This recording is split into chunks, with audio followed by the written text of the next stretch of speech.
গতকাল সকালে একটা জুডিশিয়াল কু করার চেষ্টা করা হয়েছিল, সেই প্রচেষ্টা ছাত্র জনতা ঠেকাই দিছে। কিন্তু এই প্রতি বিপ্লব ধারণার চাইতেও দ্রুত ঘটছে। যারা হাসিনার শাসন ফিরে আনার মিশনে আছেন তাদের সাবধান করে দিয়ে বলতে চাই, প্রতি বিপ্লব ঘটানোর মতো সক্ষমতা আপনাদের নাই। সরকার হাতে ছিল, হাসিনা দেশে ছিল, ছাত্রলীগ ছিল, যুবলীগ ছিল, অস্ত্রপাতি ছিল, তাই পারেন নাই। ছাত্র জনতা প্রতি বিপ্লব রুখে দিবে, তবে অনেক রক্তপাত হবে। এই রক্তপাত যদি এড়াইতে চান তাইলে এই অপচেষ্টা বন্ধ করেন। আমি আগের এপিসোডে বলছি যে এই বিপ্লবের স্টেক হোল্ডারদের কথা শুনতেছে না সরকার যারা গঠন করছে। আপনারা মনে করছেন আপনারাই একমাত্র বেশি বুঝেন, আর কেউ বুঝে না। এই আত্মঘড়িতায় আজকের আপনাদের জুডিশিয়াল কুবের মুখে দাঁড় করাইছিল। আমি জনগণকে আহ্বান জানাবো, ইন্ডিয়ার বসানো পতিত সরকারের রাষ্ট্রপতি এবং সেনা নেতৃত্বের কার্যকলাপের প্রতি কড়া নজর রাখেন। কোন পাবলিক হিয়ারিং প্রকাশ্যে জনগণের মধ্যে যাচাই বাছাই ছাড়া বিপ্লবের অংশীজন, সমর্থক এবং অংশগ্রহণকারী রাজনৈতিক দলসমূহ যারা অন্তর্বর্তীকালীন সরকারের রাজনৈতিক বৈধতা এবং ন্যায্যতা সরবরাহ করছেন তাদের সকলের সাথে পরামর্শ করে আপিল বিভাগের নতুন বিচারপতিদের নিয়োগ করেন। এর অন্যথা করলে বৈধতার সংকটে পড়বেন এবং গণ অভ্যুত্থানের মিত্র পক্ষসমূহের মধ্যে বিভক্তির দায়ে অভিযুক্ত হবেন। ইন্ডিয়ার বসানো পতিত সরকারের রাষ্ট্রপতি এবং সেনা নেতৃত্বের বশ্যতা স্বীকার করে অন্তর্বর্তীকালীন সরকারের পরিচালনার পথে যারা ডক্টর মোহাম্মদ ইউনূসকে ঠেলে দিচ্ছেন তাদেরকে কোণঠাসা করে ফেলেন। আশা করি বিচার বিভাগ নিয়ন্ত্রণকারী দস্যুদের আজকের কুপ্রচেষ্টা ব্যর্থ হওয়ার পর আপনাদের হুঁশ ফিরবে, সজাগ এবং সচেতন হবেন।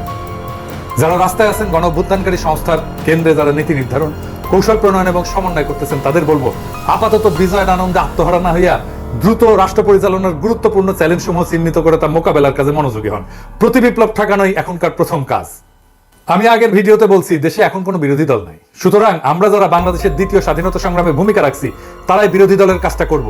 এটা আমরা করব কয়েকটা জরুরি কারণে। কি কি কারণে? প্রথমত, এই সরকার একটা অত্যন্ত ক্রিটিক্যাল সময় দেশের শাসনভার গ্রহণ করছে। এই সরকারের সাফল্যের উপর নির্ভর করতেছে আমরা আমাদের বিজয় ধরে রাখতে পারবো কি পারবো না, নাকি আমাদের দ্বিতীয়বারের স্বাধীনতা অব্যাহত হয়ে যাবে। সুতরাং এই সরকারকে গঠনমূলকভাবে সমালোচনা করা, সহায়তা করা আমাদের কর্তব্য।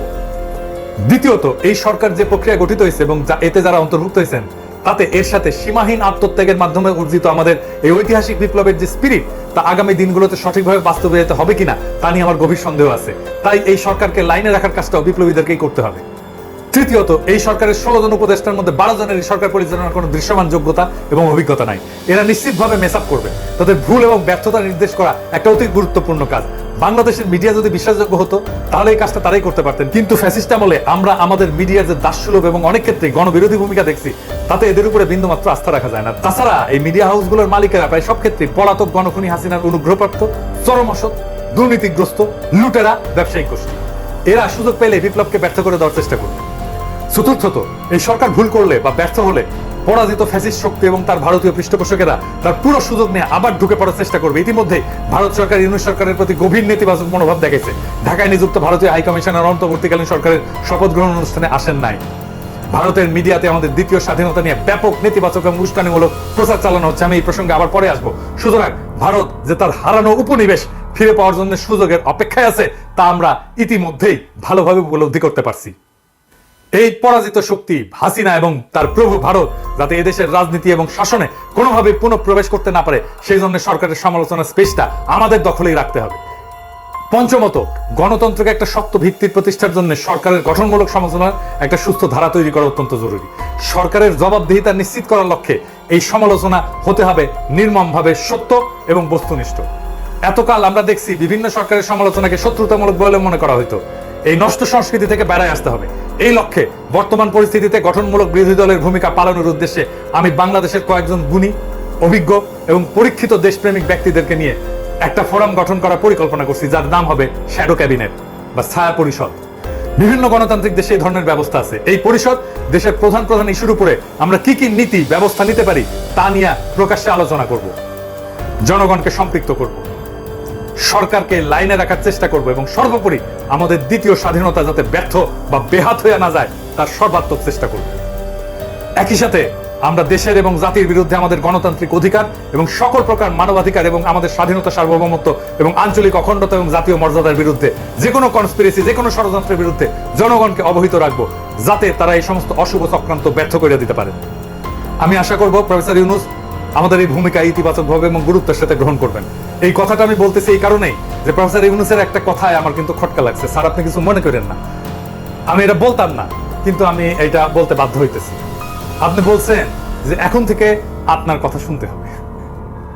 না স্যার, আপনাকে বরং আমাদের কথা শুনতে হবে, জনগণের কথা শুনতে হবে। মনে রাখবেন, এই বিপ্লবের নায়ক কিন্তু আপনি না। আমরা যা বলবো সেটা সত্যি ভেবেই বলবো। আপনি প্রথমে এয়ারপোর্টে এই কথা বলছেন, কিন্তু আমার কথা শুনতে হবে, এটা স্বৈরাচারের কণ্ঠস্বর স্যার। আমরা এটা নিয়ে সঙ্গত কারণে কথা বলিনি, কিন্তু এইটা ভাবেন না স্যার যে আমরা এটা লক্ষ্য করিনি। আমরা লক্ষ্য করছি এবং নোট রাখছি।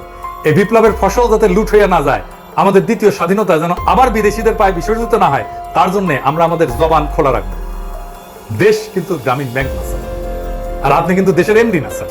হ্যাঁ, যাই হোক, আপনাকে এবং আপনার সরকারকে আমাদের কথা শুনতেই হবে। আমাকে কিঞ্চিত এটা রূঢ়ভাবে বলতে হইল, কারণ এটা শুধু আপনি বলেননি, এক উপদেষ্টা দায়িত্ব নিতে না দিতেই বললেন কঠিন এবং বিব্রতকর প্রশ্ন করবেন না। এই সরকার কতদিনের হতে পারে এইরকম আপনার প্রত্যাশা ছিল? আপনি আমাকে কোনো কঠিন প্রশ্ন করেন না। এটা তো স্বৈরাচারের ভাষা। এই মনোবৃত্তি নিয়ে কি করে একজন একটা বিপ্লব উত্তর সরকারের স্থান পায়, ভারী উদ্বেগের বিষয়। আমি আরো উদ্বিগ্ন, এই সরকারে 11-3 ব্যক্তিত্ব জায়গা পেলেন কি করে এবং কারা কারা, আসেন আমরা একটু দেখি। এর মধ্যে একজন হইতেছেন ব্রিগেডিয়ার সাখাত, যাহার সম্পর্কে আগের ভিডিওতে বলছি, কিন্তু উনার কীর্তি এতই মহৎ যে উনার সম্পর্কে বললে আর শেষ হবে না। 2008-এর নির্বাচনে কিভাবে আওয়ামী লীগ জিতলো জানেন? আওয়ামী লীগ পেল 49% ভোট, আর বিএনপি পেল 33.20% ভোট। আর সিট পেল আওয়ামী লীগ কত? 230, আর বিএনপি 33। এটা কেমনে কিভাবে হইল? আসেন এটা একটু দেখি, এবং এর পিছনে কুশীলভ কে ছিল। জাতীয় সংসদে কিছু আসন আছে আওয়ামী লীগ পাবে, যতই খারাপ অবস্থা হোক। মানে এখনো যদি ইলেকশন হয় তাও পাবে। কিছু আসন আছে যা বিএনপি পাবে, যতই খারাপ অবস্থা হোক বিএনপি। প্রায় 150টার মতো আসনে এক ধরনের টাগ অফ ওয়ার চলে, মানে টানাটানি চলে আর কি। কে জিতবে নিশ্চিত না। একটা কিংবা দুইটা কেন্দ্রের ফল হিসাব বদলে দেয়। এই এম সাখাওয়াত হোসেন 2008 সালের 133টা আসনের সীমানা এমন ভাবে পুনর্বিন্যাস করে যেন 133টা আসনে নিশ্চিত ভাবে আওয়ামী লীগ পায়। যেই একটা দুইটা কেন্দ্র দিয়া ফলাফল বদলে যেতে পারতো, ওই একটা দুইটা কেন্দ্র এমন একটা আসনের সাথে যুক্ত করে দেওয়া হয় যা আসলে ওই আসনে কোনো ভূমিকা রাখতে পারে না। সেই আসনে ফলাফল নির্ধারণে ওই কেন্দ্রগুলোর একটা অ্যাডভান্টেজ নষ্ট করে দেওয়া হয়।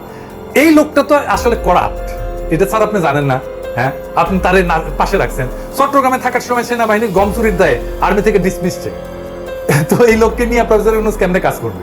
আমি শুনছি উপদেষ্টা পরিষদের মিটিং এ নাকি মিলিটারি মেজাজ দেখায়। সত্য মিথ্যা জানি না, কেমন খাইস্টা দেখেন, ডরে বিদ্রোহী পুলিশদের সাথে কথা বলতে রাজারবাগ পুলিশ ফাঁড়িতে যায় না, আমার মিলিটারি মেজাজ দেখায়। শুনলে একদম তৃপ্তি জইলা যায় এই সমস্ত কথা। এখন এখন সুশীল হয়ে বসছে, এখন সরকার হয়ে বসছে। আর তৌহিদ হোসেন সাহেব, আমি কিন্তু ওনাকে পছন্দ করি।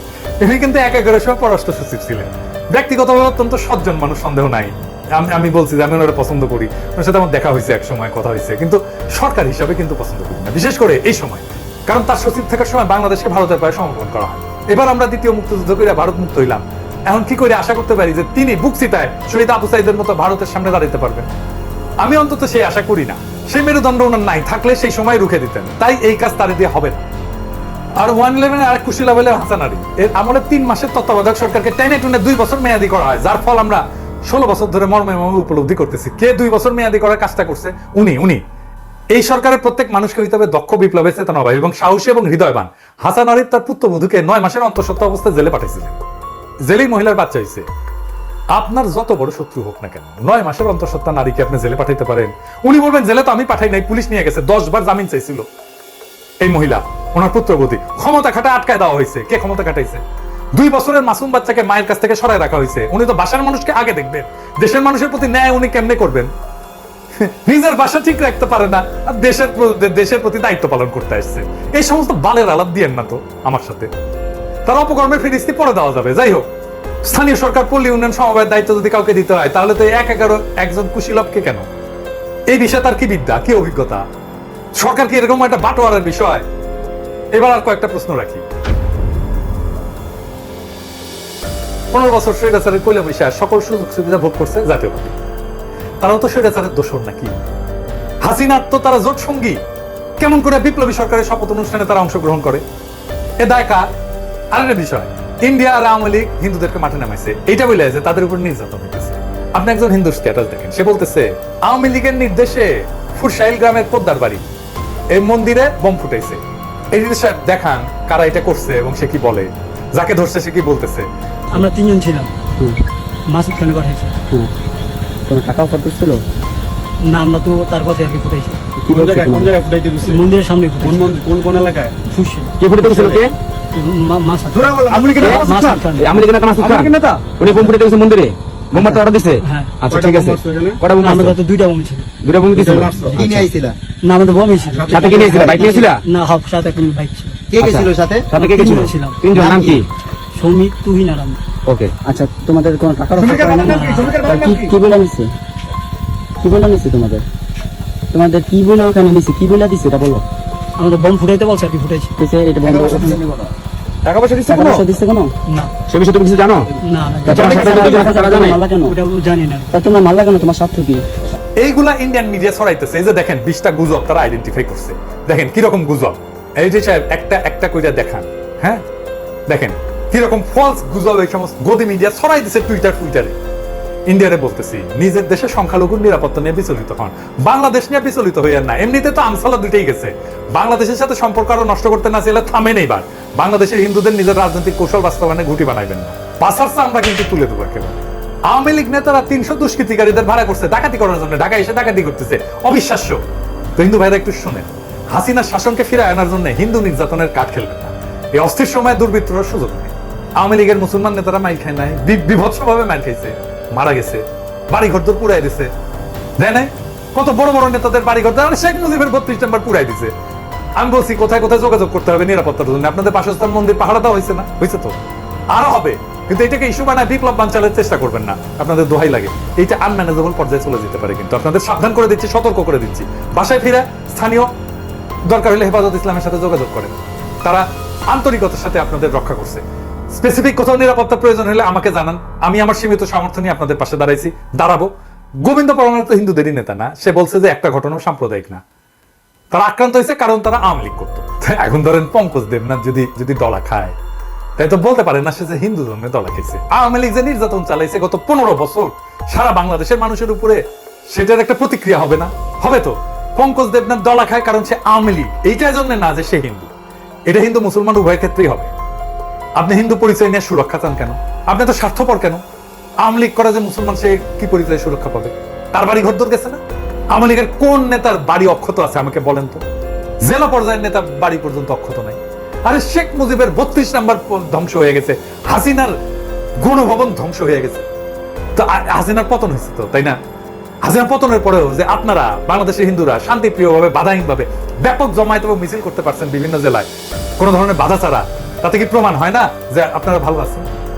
আপনার নেত্রী হাসিনা আমাদের করতে দিছে? দেয় নাই তো। ফাইনালি গোপালগঞ্জে আর্মির উপরে হামলা করছে গোপালীরা। এটা নিয়ে একটু আলাপ।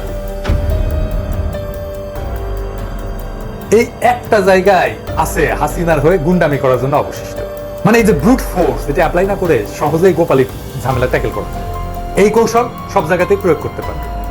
গোপালগঞ্জের সাপ্লাই চেইন এটা কেটে দেবে। সেনাবাহিনীকে বলতেছে এটা খুব সিম্পল মিলিটারি স্ট্র্যাটেজি। সরকারি কর্মচারীদের উইথড্র করেন, বিদ্যুৎ লাইন বিচ্ছিন্ন করেন, গ্যাসের লাইন থাকলে বিচ্ছিন্ন করেন, পানি সরবরাহ হবে না, গ্রামের সাথে সংযোগ বিচ্ছিন্ন করে দেন, রেডিওতে শান্তিপ্রিয় জনগণকে শহর ত্যাগ করতে বলেন, মাইক্রোফোনে বলেন, দরকার হলে লিফলেট ছাড়েন, তারপরে অভিযান চালান, বিনা রক্তপাতে ঠান্ডা হয়ে যাবে। হাসিনা এবং জয়ের এই শয়তানি বন্ধ করতে হবে। কি কৌশলে আসেন এটা আলাপ করি। ভারতকে, হাসিনাকে বহিষ্কার করতে হবে। একজন গণহত্যাকারীকে ভারত আশ্রয় দিতে পারবে না। ভারতের সাথে আমাদের আরো অনেক ফয়সালা আছে। ভারতকে বলতে হবে ঢাকার হাইকোর্টের সামনে থেকে অপহৃত সুখরঞ্জন মালিক কিভাবে ভারতের জেলে যায়, বিএনপি নেতা সালাউদ্দিন কিভাবে ঢাকা থেকে গুম হয়ে সিমলায় আবিষ্কৃত হয়। সরকারকে কূটনৈতিক চ্যানেলে এই প্রশ্ন ছুড়ে দিতে হবে ভারতকে শান্তিতে থাকতে দিবেন না। ভারতকে শান্তিতে থাকতে দিবেন তো শেখ শয়তানি কন্টিনিউ করবে। জাতিসংঘে অভিযোগ দিতে হবে বাংলাদেশের রাজনীতিতে কেন হস্তক্ষেপ করছে ভারত। প্রমাণ আছে তো। ভারতের সাথে সমস্ত চুক্তি প্রকাশিত করতে হবে, যে চুক্তিগুলো বাতিলযোগ্য সেইগুলো অবিলম্বে বাতিল করার জন্য সরকারকে ব্যবস্থা নিতে হবে। জব পারমিট ছাড়া যারা বাংলাদেশে কাজ করতেছে ভারতীয়, তাদেরকে গ্রেপ্তার করতে হবে। এভার কেয়ার সহ যে সমস্ত হাসপাতালে ইন্ডিয়ান ডাক্তার আছে তাদেরকে তাড়াইতে হবে এবং গ্রেপ্তার করতে হবে, কারণ তারা আইন ভাঙছে। আইন কিভাবে ভাঙছে আসেন বলে দিচ্ছি।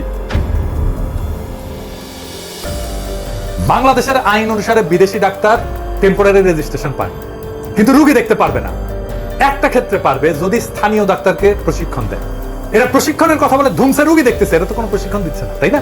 বসে রোগী দেখতেছে, এটা পারে না, এটা আইন বিরুদ্ধ কাজ। এই আইন বিরুদ্ধ কাজ করার জন্য এদের প্রত্যেককে গ্রেপ্তার করতে হবে। হাসিনারে শান্তিতে থাকতে দিচ্ছেন জন্য সে শয়তানি করতেছে। হাসিনার বিরুদ্ধে আইসিসিতে আয়না ঘর নিয়ে এখনই মামলা করেন। আর এই আন্দোলনের সময় যে গণহত্যা হয়েছে তার তদন্তের জন্য জাতিসংঘকে আহ্বান জানায়। বাংলাদেশের কোনো ইনস্টিটিউট নাই এটা তদন্ত করতে পারে। আরে পুলিশ ও তো ভয়ে আসতেছে না, ও কি করবে? আর এই জুডিশিয়ারি দেখছেন কি অবস্থা, সব ঠান্ডা হয়ে যাবে। জাতিসংঘকে আহ্বান জানান, জাতিসংঘ যখন এটা তদন্ত করতে আসবে। হাসিনা নাশকতার নির্দেশ না দিয়ে আবার গর্তে ঢুকবে। ইন্ডিয়ার হাসিনাকে দৌড়ের উপরে রাখেন, বাংলাদেশ ঠান্ডা থাকবে, বিপ্লব রক্ষা পাবে। প্রতি বিপ্লব করা একদম